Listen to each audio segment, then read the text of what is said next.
Bueno, buenos días. Muchas gracias por acompañarnos esta mañana. Es un gusto verlas a todas y a todos pues aquí conectados y conectadas en esta actividad que es una actividad conjunta entre el Poder Judicial del Estado y la Universidad Intercultural del Estado de San Luis Potosí, que cobra la forma de una semana de derecho, en la cual funcionarios de alto nivel del Poder Judicial del Estado estarán dirigiéndose principalmente a alumnos y alumnas de la Universidad Intercultural del Estado de San Luis Potosí, pero no exclusivamente, con la intención de aportar conocimientos, aportar experiencias para la cultura jurídica en el Estado potosino. Entonces, bueno, de antemano, muchas gracias. Quisiera cederle el uso de la palabra a la magistrada Almadelia González Centeno, quien a nombre de la magistrada presidenta del Poder Judicial del Estado nos dará el mensaje de bienvenida. Muchas gracias, maestro David Gutiérrez Manix, por esta coordinación. Y bueno, buen día a todas y todos. Es un honor representar en este importante evento a la magistrada Olga Regina García López, presidenta del Honorable Supremo Tribunal de Justicia y del Consejo de la Judicatura del Estado, a nombre de quien le hago llegar un saludo y su reconocimiento a la doctora Aurora Orduña Correa, rectora de la Universidad Intercultural de San Luis Potosí. Saludo que también hago extensivo al magistrado Armando Rafael Oviedo Ábrego, quien fungirá como ponente en la apertura de esta Semana de Derecho, así como a las y los integrantes del Supremo Tribunal de Justicia, personal jurisdiccional, docentes, personal y alumnado de la Universidad Intercultural, que tienen a bien acompañarnos en este importante evento que marca el inicio de esta Semana de Derecho y que seguramente enriquecerá con el conocimiento de sus ponentes a todas y todos los aquí presentes. Asimismo, les comparto la enorme satisfacción del Poder Judicial del Estado de contar con el honor de participar con diversas conferencias que impartirán en materia penal las magistradas Luz María Enriqueta Cabrero Romero y María Manuela García Cázares, así como el magistrado Armando Rafael Oviedo Ábrego, presidentes de la primera, cuarta y quinta salas respectivamente de este honorable Supremo Tribunal. Así como en materia familiar, a los secretarios de Estudio y Cuenta, maestra Rosa Idalia Tobar Cárdenas y maestro Miguel Óscar Rodríguez Castañeda, quienes sin duda son referentes de gran experiencia en las materias sobre las que versarán sus respectivas ponencias y que permitirán a su vez enriquecer la formación de las y los alumnos de la Universidad Intercultural, cuya directora y personal han sostenido extraordinaria coordinación interinstitucional con este Poder Judicial del Estado para llevar acciones derivadas del convenio de colaboración firmado en el año 2021, con diversos objetos, entre los que destacan precisamente la celebración de ciclos de conferencias, coloquios, seminarios y otras actividades similares que más adelante serán programadas y que con oportunidad se les darán a conocer para su interés, lo cual permite reforzar una formación abierta a la pluralidad y ejercicio pleno del derecho a la igualdad educativa. Muchas gracias y enhorabuena por este evento tan importante que marca el inicio de esta Semana de Derecho. Muchas gracias, magistrada. Gracias por su amable presentación. Yo solo quiero dar unos mensajes antes de empezar. Recordar que debemos mantener cerrados nuestros micrófonos, porque luego se interrumpe al ponente y se interrumpe también la escucha de los demás, que también se pueden hacer preguntas por medio del chat o eventualmente al final, si el magistrado lo permite, levantando la manita por medio de la misma aplicación de Zoom. Y bueno, pues agradecerles nuevamente que estemos acá y presentar al magistrado Armando Oviedo Ábrego. Él es potosino, es egresado de la Facultad de Derecho de la Universidad Autónoma de San Luis Potosí. Su actividad profesional, con apego y arraigo al Estado potosino, le ha permitido desempeñarse como abogado postulante, profesor de licenciatura, así como participar en la administración pública en diferentes áreas de seguridad, procuración de justicia, asuntos jurídicos, así como encargos orientados a la atención de problemas sociales y de gobernabilidad. Actualmente es magistrado integrante del Supremo Tribunal de Justicia del Estado y es presidente de la cuarta sala de este Supremo Tribunal. Y bueno, decirles que él tiene muchísima experiencia. Este tema lo eligió precisamente por toda la experiencia que tiene. Entonces, bueno, es un gusto tenerlo aquí en la Escuela Judicial, también a nombre del maestro David Turrubiartes Palomo. Pues es un gusto que nos acompañen y bueno, vamos a disfrutar de esta interesante conferencia. Bonita mañana. Muchas gracias. Muy buenos días a todas y a todos. Muchísimas gracias a David. Quiero especialmente saludar y agradecer a la magistrada Almadelia González, que en la representación de nuestra presidenta del Supremo Tribunal de Justicia, Olga Regina García, ha hecho favor de hacer la bienvenida y desde luego arrancar esta semana de Derecho con ustedes, con todos los alumnos de la Universidad Intercultural de San Luis Potosí. Y al mismo tiempo también saludo a mi compañera magistrada Claudia Hernández, así como también a la magistrada supernumeraria Graciela Treviño, quien nos hace el favor también de acompañarnos.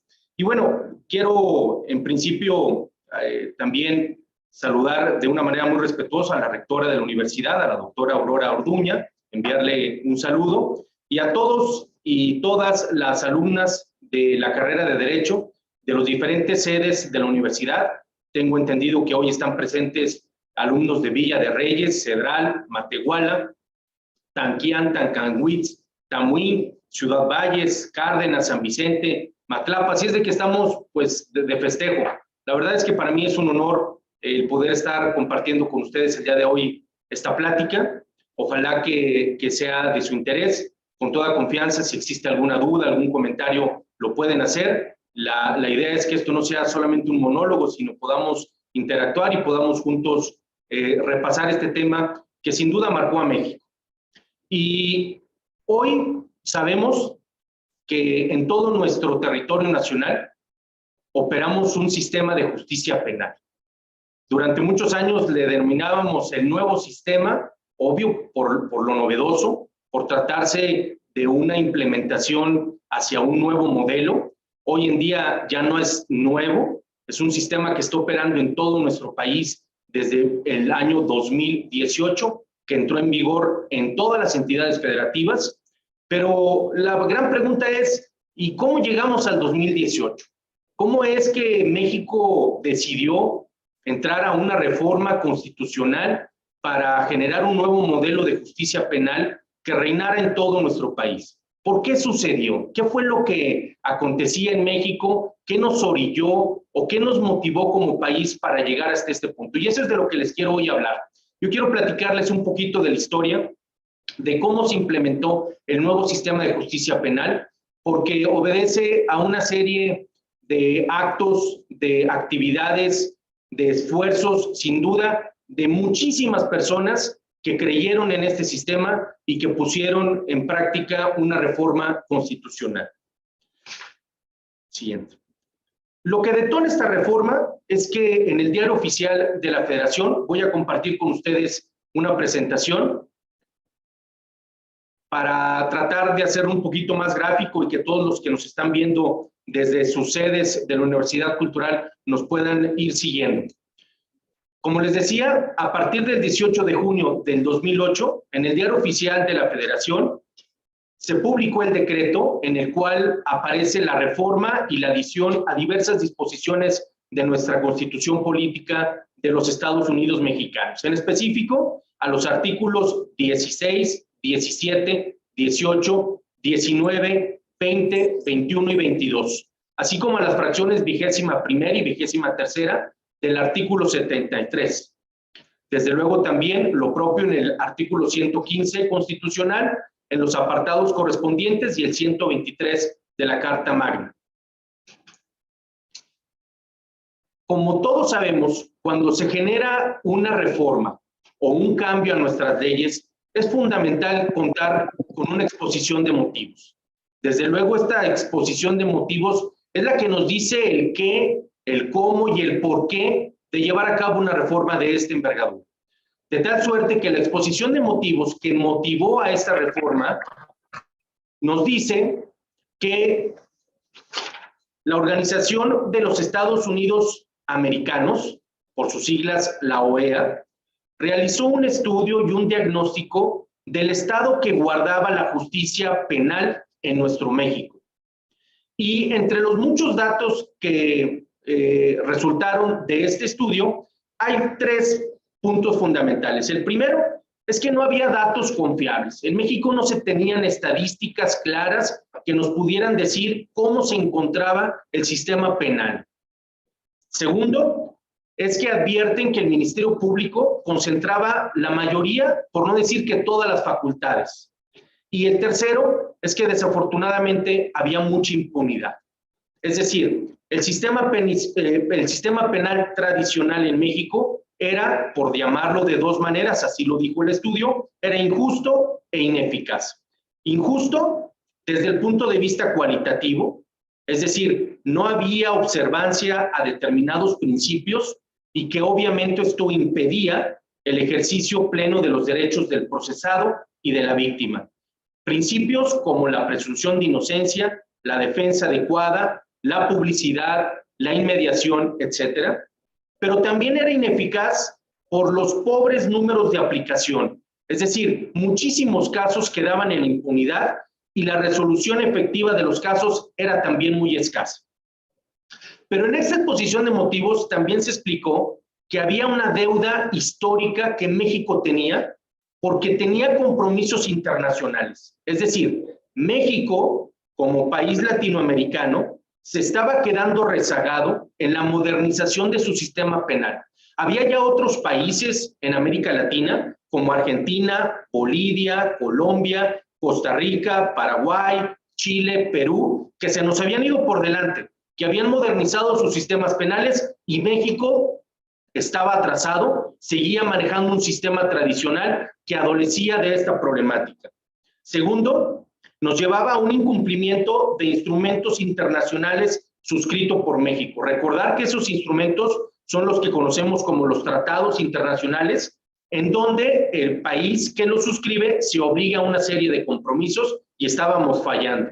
Y tercero, la Organización de las Naciones Unidas, la ONU, había hecho una serie de recomendaciones a México, diciéndole: México, hay que ponerse las pilas, hay que transitar hacia un nuevo sistema que permita que existan derechos humanos vigentes, reales, y que desde luego se cumplan con una serie de principios. En esta misma exposición, los compromisos internacionales que México había adquirido en materia de derechos humanos venían desde 1948 con la Declaración Universal de los Derechos Humanos.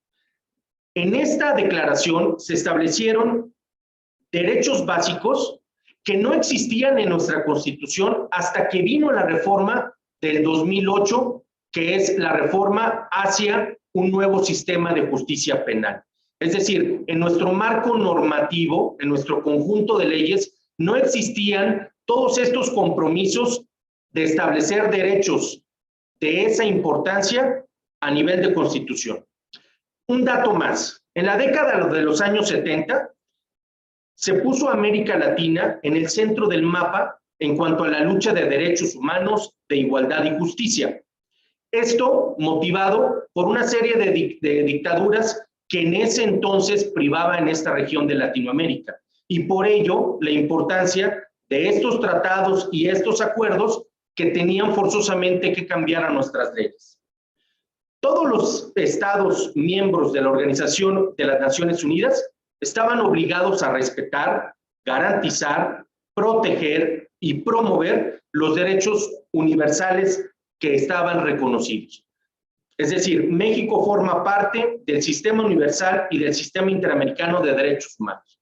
De tal suerte, pues, que necesitábamos una reforma, que estábamos obligados a una reforma, y vamos a ponerle un poquito de más ingredientes a esta fórmula. Es decir, además de tener pendiente los compromisos internacionales, de las recomendaciones de las ONU, de los estudios y diagnósticos que se tenían en ese momento, había otras necesidades. El sistema penal tradicional tenía más de 100 años que se había instaurado en el país. Es decir, como mexicanos teníamos 100 años caminando en la misma dirección con un sistema penal y era el momento de hacer un alto para hacer un giro de 180 grados, es decir, en otra dirección, y migrar hacia un nuevo sistema de justicia que tuviera como principal objetivo el respeto a los derechos humanos. Habría que recordar que la distancia que existía entre la ciencia y la justicia permitía suponer que cuando una persona cometía un delito y lo confesaba, no había nada más que hacer. Asunto terminado, asunto juzgado. Es decir, obtener una confesión a como diera lugar se convirtió en el sistema tradicional, en el día a día de quienes procuraban justicia.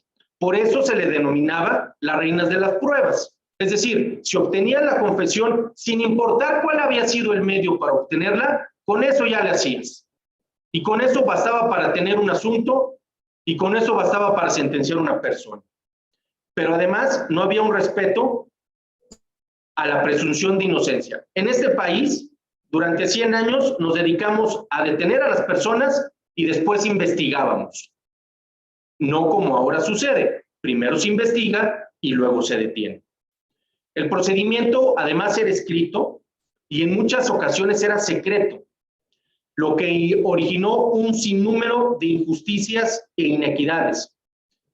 Los más desprotegidos no tenían una buena defensa, como muchas veces hemos escuchado. ¿Quiénes están adentro de la cárcel o quiénes estaban en este sistema tradicional? Los pobres, los que no tenían capacidad para contratar a un abogado privado para tener una buena defensa y poder tratar de probar su inocencia. Otro punto significativo es que las víctimas de un delito no tenían una participación en el sistema tradicional. Su participación era mínima cuando presentaban una denuncia, pero a partir de ese momento el Ministerio Público los representaba y en muchas ocasiones no sabíamos ni siquiera los actos que llevaba a cabo el Ministerio Público o bien si esa representación realmente satisfacía los intereses de la víctima. Por eso tuvimos muchísimos ejemplos en donde las personas permanecían muchos años en la cárcel sin tener una sentencia y peor aún, cuando lo obtenían les decían, ay, usted disculpe, me equivoqué, usted no era, se parecía. Caray, hasta películas o series que hoy podemos ver en Netflix nos dan muestra de cuáles eran las deficiencias que teníamos en nuestro sistema tradicional. ¿Qué implicaría esta reforma? Cuando se pusieron a trabajar los diferentes sectores, gobierno, sociedad civil, la academia, en la reforma del 2008, se preguntaron qué va a implicar. Y bueno, determinaron varios puntos significativos. Primero, va a implicar modernizar nuestras normas, es decir, modificarlas. Había que modificar desde la Constitución, leyes generales, leyes reglamentarias y desde luego ir hacia un código nacional de procedimientos y desde luego tener todo ese marco jurídico. Pero también advirtieron que teníamos que generar infraestructura, porque como íbamos a migrar de un sistema escrito a un sistema oral, entonces teníamos que tener los espacios necesarios para poder desarrollar este sistema de oralidad, que hoy permita lo que hoy conocemos, que en cada lugar exista una sala de oralidad que permita que acudan las partes y se pueda videograbar las audiencias. De tal forma que había que crear esa infraestructura. Había que también desarrollar modelos de gestión. Es decir, lo que hacíamos ya no servía. Había que transitar o había que migrar hacia modelos de gestión, que es la forma como se organizan o se combinan los recursos para alcanzar un objetivo. Una parte fundamental es el siguiente punto: la difusión del nuevo sistema de justicia en la población. Sin duda, había que explicarle a la ciudadanía en general que como país íbamos a cambiar de un modelo que tenía 100 años para migrar a un nuevo modelo y teníamos que decirle en qué consistía, cómo se comía este nuevo sistema de justicia penal. De otra manera, si no se socializaba, si no se le explicaba a la gente, pues obviamente no iban a saber de qué se trataba y iban a tener una falsa expectativa de este nuevo modelo. ¿Qué más implicaría esta reforma? Bueno, pues establecer, como he comentado, pasar de un proceso de corte, pasar a establecer un proceso penal de corte acusatorio y oral. Pero además esto tenía que cumplir con los postulados en materia de derechos humanos. Teníamos que migrar hacia un sistema de justicia penal que fuera ante todo garantista. Pero no solo para algunos, sino para todos los mexicanos. Es decir, que no fuera selectivo. También que las víctimas tuvieran voz. Es decir, la persona que sufría, que era afectada por un delito, tuviera un acceso a la justicia, lo tuviera de manera inmediata, que pudiera acceder a una reparación del daño y que pudiera ser parte presencial de este proceso. Y desde luego tratar de que este nuevo sistema fuera un sistema más humano, cercano a la gente, respetuoso de derechos humanos, confiable y oportuno para la ciudadanía.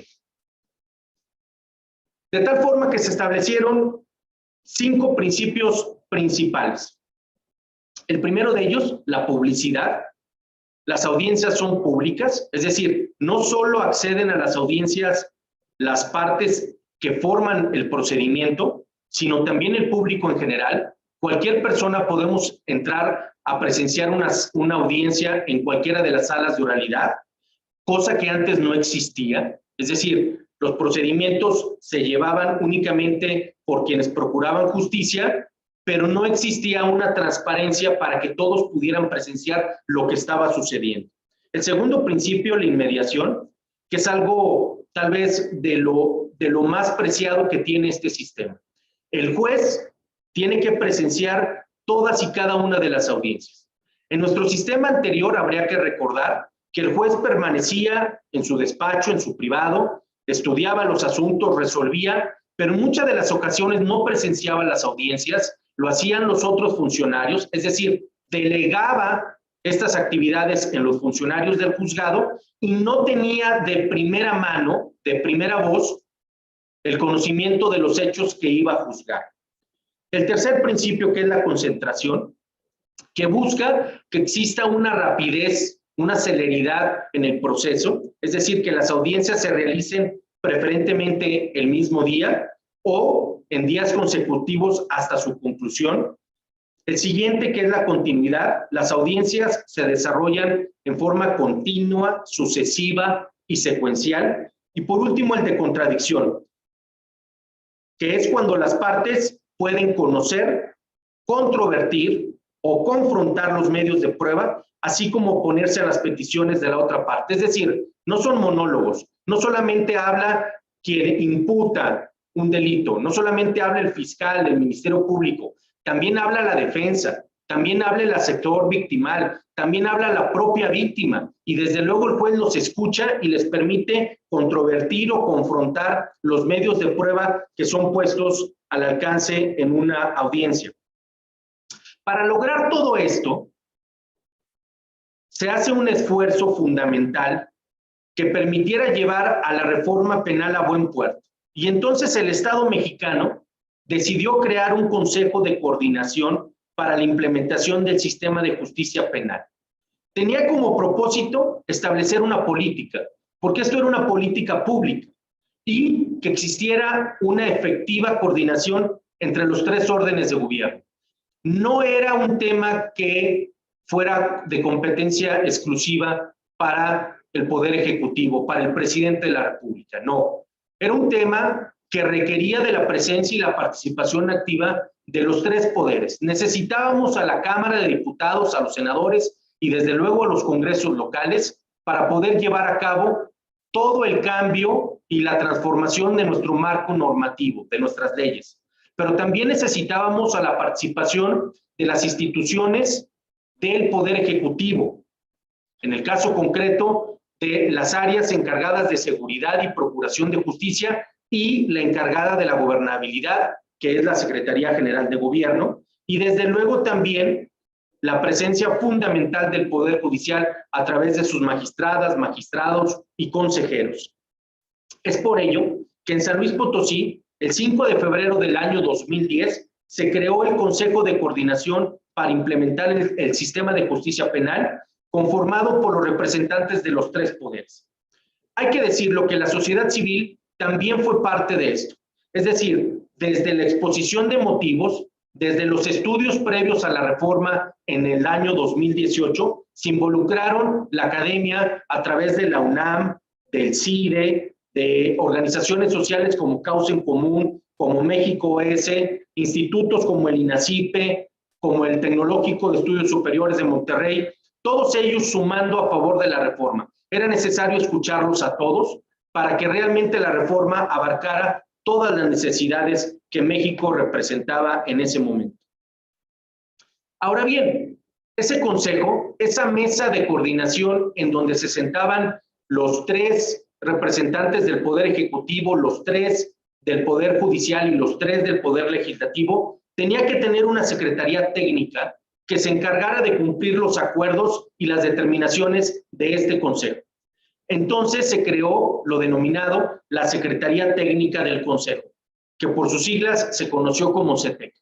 Había una CETEC a nivel federal, que era la que nos marcaba la pauta a las diferentes secretarías técnicas que se crearon en los 32 estados de la República. Es decir, en todas las entidades había una estructura, una secretaría técnica a imagen y semejanza de la CETEC federal.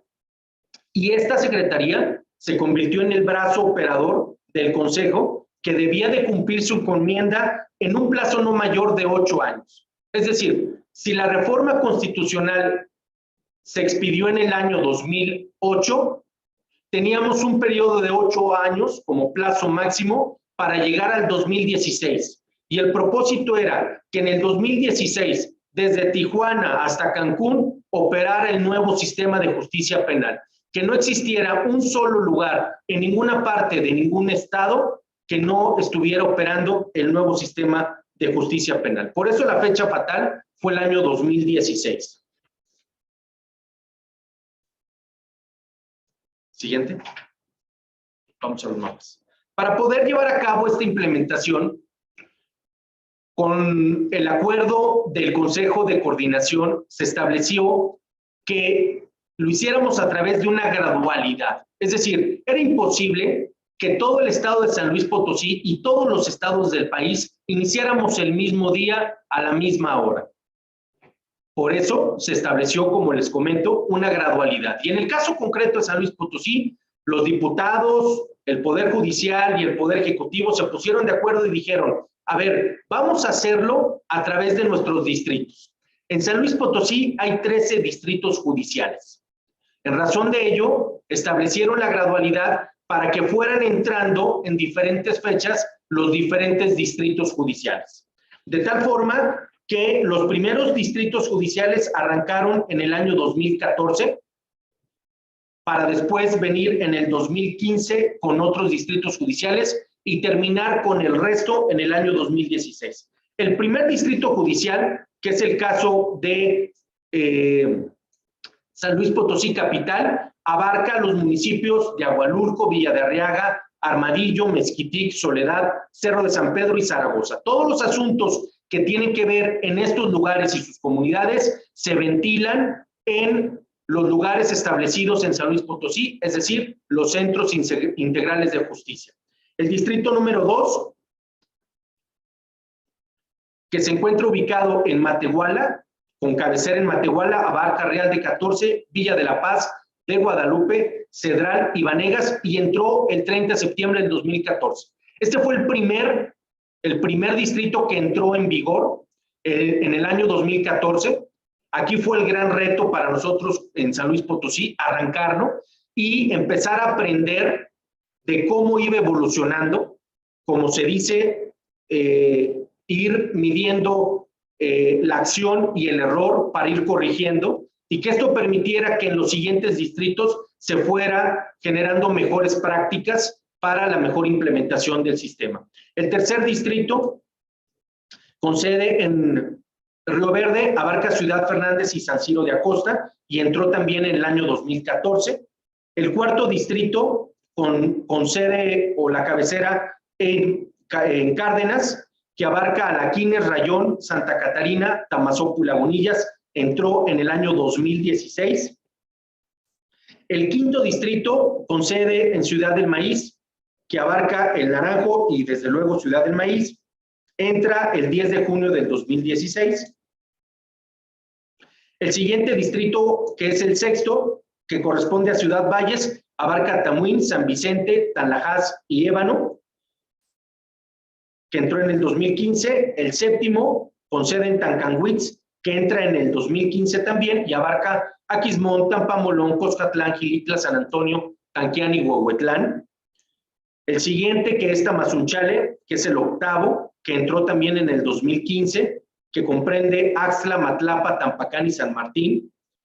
El noveno distrito judicial, con cabecera en Cerritos, que entró en el 2016, con Villa Juárez y San Nicolás Tolentino. El décimo, con sede en Guadalcázar, que también entra en el 2016. El onceavo, que también entra en el 2016, corresponde a Venado y abarca a los municipios de Moctezuma, Charcas y Santo Domingo. El distrito número 12, en Salinas, que entró también en el año 2016, que abarca Villa de Ramos. Y por último, en Santa María del Río, que abarca Tierra Nueva y Villa de Reyes en marzo del 2016. Es decir, lo empezamos en el 2014, continuamos en el 2015 y concluimos en el 2016, que era la fecha límite, en los meses de marzo y de junio, implementando los 13 distritos judiciales. Para poder hacer realidad una reforma constitucional, sin duda tiene que haber presupuesto. Yo creo que hemos escuchado muchas veces hablar de que cualquier reforma que no viene acompañada de presupuesto puede ser letra muerta. Es decir, dejar atrás un sistema de 100 años para migrar a un nuevo sistema garantista, con pleno respeto a los derechos humanos, que tiene una serie de principios totalmente diferentes al sistema tradicional, requería obligadamente que se le inyectara presupuesto. De lo contrario, era imposible que como país migráramos hacia ese nuevo sistema. Por eso, en el presupuesto de egresos que se genera del 2014 al 2016, se asignaron recursos en el ramo 04 bajo un programa denominado Otorgamiento del Subsidio para la implementación de la reforma al sistema de justicia penal, recursos sin precedentes. Y con esos recursos, la Secretaría de Gobernación y las 32 entidades firmamos un convenio de coordinación para que esos recursos fueran ejercidos en cada uno de los estados con una etiqueta. Es decir, no eran recursos de libre disposición, no eran recursos en donde, bueno, a mí Campeche se me antoja gastármelos en alguna cosa y a mí Nuevo León en otra. No, no, no, no. Tenía una etiqueta, es decir, todos los estados teníamos que ir hacia el mismo rumbo y caminar el mismo destino. Es decir, teníamos que invertir en 4 rubros. El primero, que era tecnologías de la información y comunicación. En este primer rubro se dotó de equipo tecnológico, tanto de videograbación como de equipos de cómputo, para poder establecerlos en las salas de oralidad y en las diferentes instituciones encargadas de operar el nuevo sistema. Se hizo una difusión muy importante hacia la ciudadanía en general de cómo funcionaba el nuevo sistema. La parte fundamental, que es el segundo rubro, que fue la capacitación. Había que capacitar a todos los operadores del nuevo sistema, es decir, todos los ministerios públicos, los peritos, los defensores, los policías investigadores y policías preventivos, los jueces y los magistrados, así como los encargados de la policía procesal, de las unidades de medidas cautelares. Todos nos fuimos a la escuela, todos nos fuimos a meter al aula para aprender el nuevo sistema, para aprender a operarlo y poder estar listos en las fechas que las gradualidades nos habían marcado para entrar en acción. Y también se tuvo recursos muy importantes a través de una bolsa que se constituyó en un fideicomiso para fortalecer a las instituciones con infraestructura propia. Es decir, teníamos que operar un nuevo sistema, teníamos que contar con espacios necesarios, idóneos para poder operar este nuevo sistema, pero también teníamos que mirar hacia el futuro para poder tener espacios propios, dejar de rentar inmuebles adecuados con salas de oralidad para tener centros integrales de justicia, para tener unidades de atención temprana, y para ello también tuvimos recursos muy importantes. Otro apoyo muy importante es el que el país vecino de Estados Unidos otorgó al sistema de justicia penal acusatoria. Estados Unidos generó un programa denominado Promoviendo Justicia, por sus siglas ProJusticia, y el de la Agencia de Estados Unidos para el Desarrollo Internacional, USAID, que tenían como propósito coadyuvar con México en la transición a este nuevo sistema, y por ello nos apoyaron a través de 5 años que financiaron a todos los estados, a nuestro país, al gobierno federal, con una cantidad muy significativa de $68 millones, y que fueron destinados vía Iniciativa Mérida. Estos recursos también fueron destinados para capacitación, para tecnología, para asesoramiento de los operadores, y aquí se involucraban a todos y cada uno de los operadores de las diferentes instituciones. Así las cosas, se logró una infraestructura en el sistema penal a través de una inversión superior a los 190 millones de pesos, que hoy permiten contar con 5 centros integrales de justicia, con 27 salas de oralidad, con 6 unidades de atención temprana, que son las que están en las fiscalías generales de justicia, y que con todo ello se tiene una cobertura en los 13 distritos judiciales. Un punto también importante es que se logró consolidar un edificio para la Defensoría Pública. La Defensoría juega un papel fundamental en la operación del sistema de justicia penal y requería de contar con una infraestructura propia. Les voy a compartir algunas de las imágenes a manera de recordar un poquito cómo se fueron construyendo y cómo se fueron operando los diferentes centros de justicia, así como las unidades de atención temprana, así como la Defensoría Pública.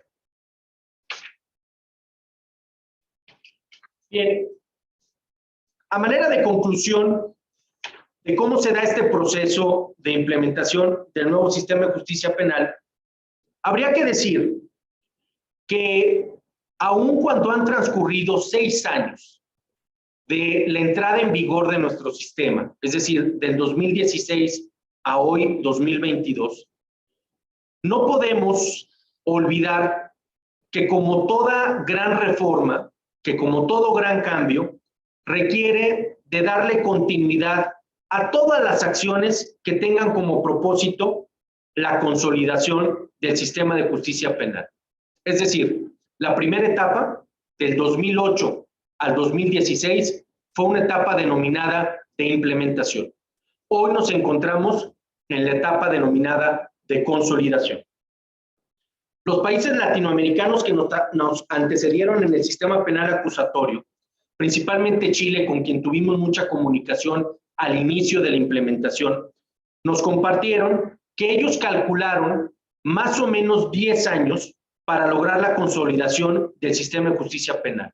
En México vamos en el año número 6.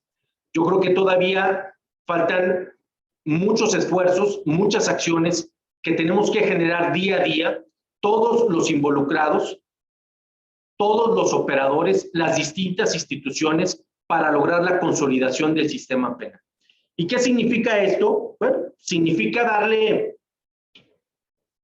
un seguimiento a la política pública del nuevo sistema, es decir, generar cada vez estrategias eficientes para que las instituciones, los operadores, las academias, todos los involucrados podamos sumar en la consolidación del nuevo sistema de justicia penal, del sistema penal acusatorio. Déjenme poner algunos ejemplos para aterrizar este último punto. Hoy en día, aquí en el Poder Judicial, estamos en la escuela judicial, tenemos una escuela judicial que desde hace muchos años se ha dedicado a capacitar a sus integrantes del Poder Judicial y al público en general. Constantemente se ofertan diferentes cursos, diplomados, especialidades, maestrías, doctorados, con el propósito de que todo el personal que integra el Poder Judicial pueda estar en una capacitación permanente. Lo mismo hacen las instituciones como la Fiscalía General del Estado, como la Defensoría Pública, desde luego muy importante los esfuerzos que hacen las policías investigadoras y las policías preventivas, hoy denominadas primer respondiente, y esa capacitación tiene que ser constante. No puede ser una capacitación que solo haya existido en el proceso de implementación, tiene que continuarse. De igual manera, estamos haciendo conversatorios, que son esos diálogos que se generan entre los diferentes operadores con el propósito de poner sobre la mesa las problemáticas que vamos enfrentando día a día y tratar de unificar los criterios, buscando siempre, ante todo, el beneficio del justiciable, es decir, servir a la ciudadanía, que en verdad se trate de un sistema que sea transparente. Hoy podemos denominar que nuestro sistema es como una caja de cristal. Es una caja en donde todos podemos entrar a ver lo que sucede. Podemos ver la actuación del juez de control o de un tribunal, podemos ver la actuación del Ministerio Público al momento de hacer sus imputaciones, de un defensor al momento de establecer los medios de defensa para el imputado, desde luego la participación fundamental de la víctima, que hoy está en todas las audiencias, que puede dirigirse hacia el juez, que el juez le contesta y se dirige hacia él en un lenguaje ciudadano, que le pregunta constantemente si está entendiendo los alcances de sus resoluciones, de un asesor victimal que también hace un contrapeso y que además, por si fuera poco, está el público en general, inclusive los propios periodistas y comunicadores, porque ellos también forman parte importante de esta reforma y que también tuvieron su momento de capacitación, como lo tuvieron también los abogados litigantes, quienes también tuvieron la oportunidad de poder estar al pendiente de cómo iba evolucionando este nuevo sistema. Hoy en día, todo eso creo que nos permite concluir que hoy más que nunca tenemos que seguir trabajando en esta consolidación. No podemos perder de vista que la justicia está en constante movimiento, en constante evolución. Es por ello que no podemos decir que ya está concluido y acabado. Por el contrario, todos los días se hacen esfuerzos muy importantes. En esta semana de Derecho van a tener la oportunidad de también escuchar a dos compañeras mías expertas en la materia, como son la magistrada Manuela García y la magistrada Luz María Cabrero, quienes integran Sala Penal y quienes están en la línea de batalla, quienes están al frente de todas estas situaciones que se presentan en el derecho penal y desde luego en nuestro nuevo sistema de justicia, quienes operan, nuestros jueces, sin duda un factor fundamental, y todos y cada uno de los operadores. Así es de que en esta semana podrán también escuchar de viva voz otras opiniones y desde luego conocer más acerca del nuevo sistema. Sin duda, el esfuerzo fue muy grande para la implementación en todo el país. No hubiera sido posible si no se sumaban también instituciones tan importantes como la de ustedes, en donde hoy están estudiando, porque todos los planes y programas, hay que decirlo, se tuvieron que modificar, se tuvieron que reformar. No podíamos seguir enseñando en las aulas a nuestros alumnos el sistema tradicional. Había que migrar hacia el nuevo sistema, es decir, enseñarles el sistema acusatorio.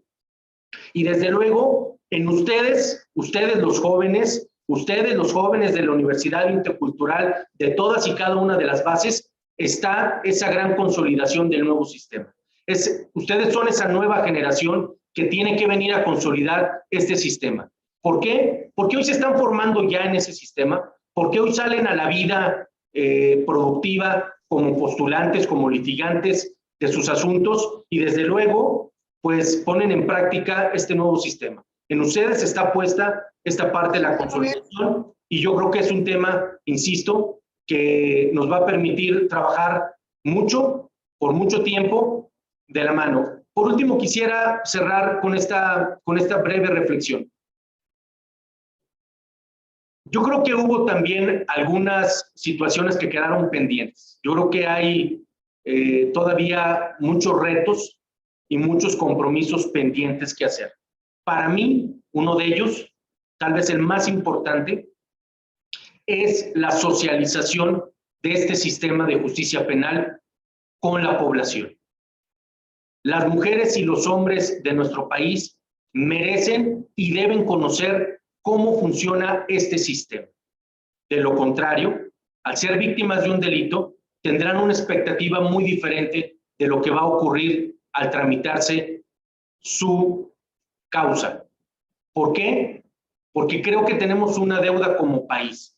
Necesitamos continuar socializando este sistema. Y con ello quiero referirme a un tema cultural. Durante 100 años, como dije al principio de la presentación, en México manejamos el sistema tradicional. Entonces, en la mente de todas las personas, de todos los mexicanos, existía una forma de juzgar los delitos.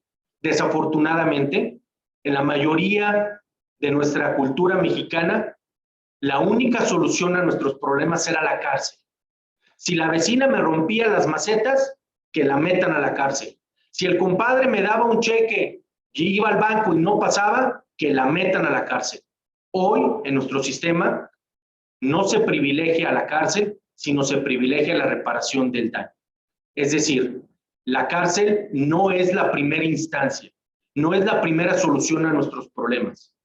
Por eso creo, insisto, la importancia de continuar en la socialización para generar una nueva cultura del sistema de justicia penal.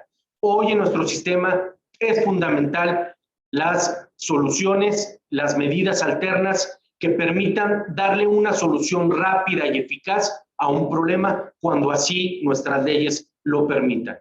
Por eso creo que todos, ustedes, nosotros, los tres poderes del Estado, no debemos de quitar el renglón en seguir generando esta sensibilización, esta nueva cultura del nuevo sistema, para que juntos, como país, podamos consolidar nuestro sistema de justicia penal acusatoria.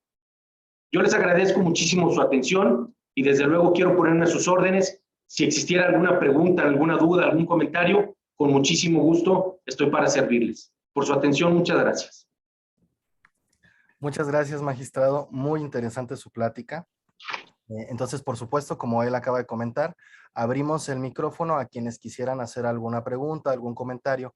Vamos a empezar, si usted me lo permite, con leer una que está en el chat, escrita por María Juliana Vázquez Loredo, que dice, pregunta, ¿considera que las acciones que se están tomando para la etapa de consolidación serán suficientes para lograr la meta o deberán sufrir adecuaciones que incluyan temas como la inclusión e igualdad de derechos? No sé si hay alguna otra pregunta para que le podamos hacer unas 3 preguntas juntas al magistrado o 2. Si no, pues tal vez nos pueda ir contestando esta en lo que nos animamos. No, parece que no, por el momento. Bueno, vamos a escuchar al magistrado en lo que preparamos nuestras preguntas, por favor. A ver, las acciones de consolidación no pueden terminar con el 2016 cuando entró en vigencia. Las acciones de consolidación tienen que continuar durante muchos años. Como les comenté en la plática, los países latinoamericanos, en especial Chile, con quien tuvimos mucha comunicación, nos decían, no se vayan a desesperar, mexicanos, a nosotros nos llevó muchos años consolidarlo. Y esa consolidación significa prueba y error, significa mejorar las buenas prácticas, significa reformar el marco jurídico. Lo decíamos hace un momento, la justicia evoluciona, no está estática. De tal forma que, como bien dice la pregunta, tenemos que ir incursionando para incluirle nuevos principios y que desde luego nuestra justicia penal cada vez esté más robusta y que desde luego cada vez esté más equitativa, que busque la igualdad, el pleno respeto a los derechos humanos. Yo soy de las personas que coinciden con que no podemos abandonar la parte de consolidación. Déjenme les pongo un ejemplo. A mí me gustan los ejemplos. Déjenme les pongo un ejemplo. Imaginémonos que el del 2008, que inicia la reforma, otorga 8 años de implementación que concluye en el 2016, lo equiparáramos al embarazo. Es decir, una vez que nace el bebé, imaginémonos que naciendo el bebé lo abandonamos. Pues no, ¿verdad? Obviamente lo ponemos en riesgo y ese bebé inclusive puede morir. Lo mismo ocurría con la reforma. Si después de 8 años de implementación abandonamos esa reforma, obviamente la podemos llevar al fracaso. Es decir, nos obliga a que a partir del 2016, durante muchos años más, estemos a su cuidado, le demos seguimiento, hagamos una evaluación para ir corrigiendo los errores y para ir generando nuevas prácticas, desde luego, como dice la pregunta, con la incursión de nuevos derechos conforme nuestro derecho va evolucionando, con el propósito de que sea una justicia cada vez más clara, más equitativa, pronta y que desde luego satisfaga las necesidades de las y los mexicanos. Muchas gracias, magistrado. Tenemos otros 3 comentarios en el chat. Bueno, además de las felicitaciones, que hay varias. Muchas gracias.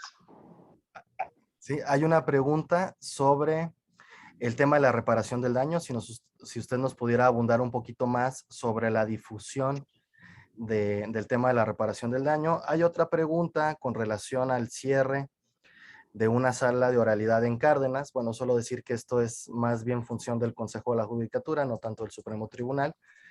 No sé si pueda ser respondida. Y por último, la maestra María José Aradillas García nos pregunta, además de agradecer por la ponencia, ¿cuál sería el principal reto que considera usted que tiene este sistema para que la percepción de justicia en la sociedad se generalice? Bien, a ver, con relación a la primera pregunta, también voy a reiterar lo que había comentado hace un momento. Durante 100 años en nuestro país, la verdad, hay que decirlo, nosotros veíamos a la cárcel como el único o la única solución a nuestros problemas. Puse 2 ejemplos, pero podemos poner muchos. Es decir, cuando las personas éramos víctimas de un delito y acudíamos ante el Ministerio Público, nuestra expectativa era que la persona que había cometido el delito se tenía que refundir en la cárcel. Se tenía que dar todos los años en la cárcel, porque de esa manera, así no me repare el daño, así no me regrese la bicicleta que me robó, o no me repare lo que rompió, o no importa, que se refunde en la cárcel. Y esa era nuestra cultura. Esa es la cultura que tuvo México durante 100 años de su historia. Y migramos hacia un sistema en donde no se privilegia esta parte, por el contrario, lo que busca el sistema no es atener las personas en la cárcel y que estén obviamente saturadas, sino llevar a la cárcel a aquellos delitos que nuestras leyes establecen como necesarios para una privación de la libertad, es decir, prisión oficiosa, y desde luego privilegiar la reparación del daño en todos aquellos casos en que nuestras leyes lo permiten y que desde luego busquen, como su nombre lo dice, pues reparar lo que hiciste. Desde mi punto de vista, creo que como sociedad hace falta generar más cultura hacia esta parte y entender que tenemos que migrar hacia esa nueva cultura de entender lo que busca este nuevo sistema de justicia penal. Que hay que decirlo, no solamente está en México y en algunos países de Latinoamérica o en la mayoría de ellos, no, está en la mayoría de los países del mundo. Es decir, México era el rezagado. Lo decía al principio de la presentación, nosotros teníamos una deuda histórica desde 1948 con la Declaración de los Derechos Humanos y más en concreto en los años 70. Es decir, México suscribía una serie de tratados internacionales y se obligaba a proteger y respetar y promover los derechos humanos, pero su sistema no lo hacía. Su sistema era totalmente contrario a lo que México se obligaba. Teníamos una deuda. Y obviamente México estaba en rojo, estaba en falta. Por eso la importancia de la reforma y de caminar hacia la implementación y hoy seguir trabajando en el tema de la consolidación.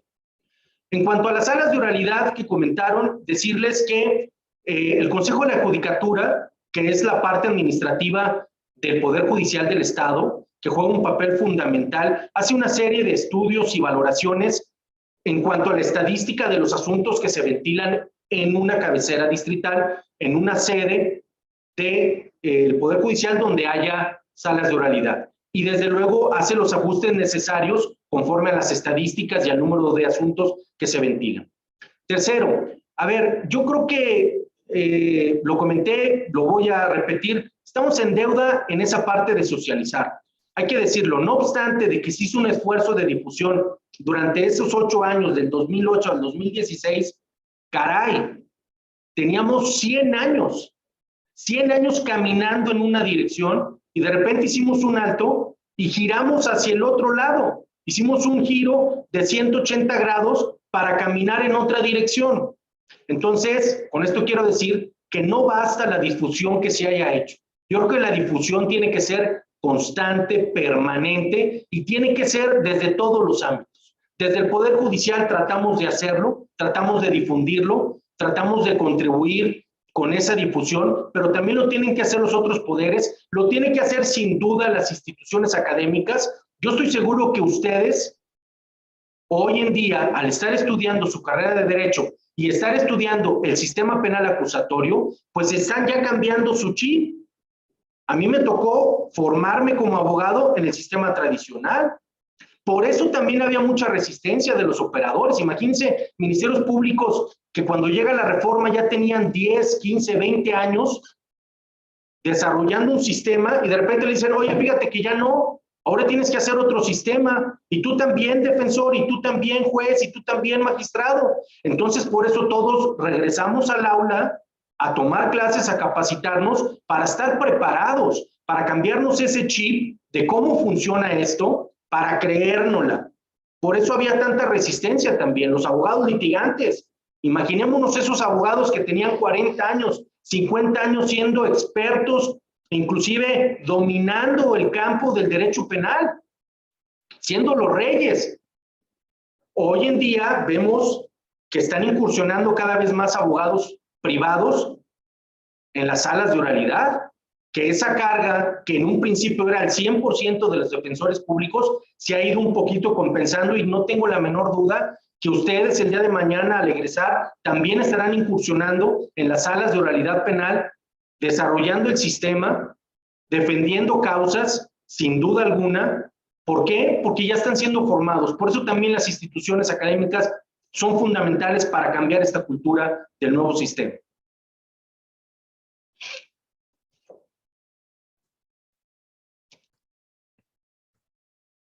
Muchas gracias. Bueno, ¿tendremos alguna otra pregunta? Bueno, al parecer no. Bueno, pues agradecerle nuevamente al magistrado por su valiosa intervención. Probablemente lo vamos a estar invitando nuevamente, seguramente lo vamos a estar invitando nuevamente porque esto ha sido muy interesante. Y bueno, pues recordarles que el día de mañana tenemos una conferencia por parte de la maestra Rosa Idalia Tobar Cárdenas, secretaria de Estudio y Cuenta del Poder Judicial del Estado, en donde nos va a hablar de la custodia compartida y sus beneficios para los menores en el derecho familiar. Comentarles que hemos querido hacer esta semana de derecho enfocada en el derecho penal y en el derecho familiar, dos de las principales áreas que van a ustedes a tener que litigar cuando sean abogados y abogadas. Entonces, pues esperemos que esto contribuya para su formación. Entonces, nuevamente, muchas gracias. Agradecer a la Unidad de Derechos Humanos e Igualdad de Género del Poder Judicial del Estado, a la Escuela Judicial, a la Universidad Intercultural del Estado de San Luis Potosí y en particular a la maestra María José Aradillas, quien ha sido nuestro enlace, muy particularmente a la rectora. Y bueno, recordarles que el día de mañana vamos a estar aquí a la misma hora para platicar del tema que les acabo de comentar y que podremos acceder mediante el mismo vínculo. Entonces, si ustedes ya se registraron el día de hoy, lo único que hay que hacer, si no tienen el recordatorio automático, que también se puede programar, lo único que hay que hacer es irse a su correo electrónico, buscar dónde les llegó el correo de la Unidad de Derechos Humanos e Igualdad de Género, darle nuevamente un clic y se volverá a abrir la sesión, la misma, digamos, del día de hoy. Entonces, bueno, muchas gracias. Hay muchos agradecimientos y reconocimientos en el chat por, bueno, la calidad de la ponencia y bueno, los vemos el día de mañana. Cuídense mucho, por favor.